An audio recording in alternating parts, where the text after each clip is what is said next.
அவங்க திருப்பி போட்டாங்க. ஃபர்ஸ்ட் ஹாஃப் செகண்ட் ஹாஃப் மாத்தி கண்டினியூஸா போட்டுட்டே இருந்தாங்க. எல்லாருமே ஜாலியா என்ஜாய் பண்ணோம். எல்லா ஸ்கிரீன்ல இருந்தும் திருப்பி ரோஹின் சில்வருக்கு எல்லாருமே வந்துட்டோம். எல்லாரும் ஒன்னா என்ஜாய் பண்ணோம். அவங்க எல்லாரும் இவங்களா விட்டாங்க, ஃப்ரீயா விட்டாங்க செக்யூரிட்டிஸ் எல்லாம். திருப்பி நாங்க போயிட்டோம், எல்லாரும் அமைதியா போயிட்டோம். பிஜிஎம் சொல்லவே வேணாம் ப்ரோ. யுவன் ப்ரோ இந்த படத்துக்கு தலைக்காக செதைச்சு வச்சிருக்காரு.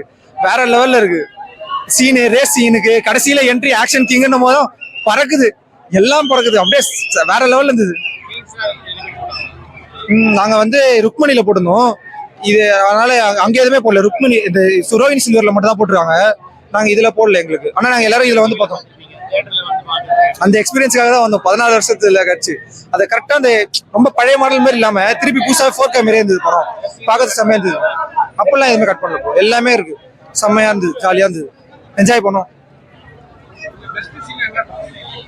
பெஸ்ட் சீன்னா கிங் மேக்கரா, இன்டர்வல் சீனு, என்ட்ரோ சீனு, லாஸ்ட்ல ஆக்ஷன் கிங் சீனு எல்லாமே பெஸ்ட் சீன் தான். படமே பெஸ்ட்.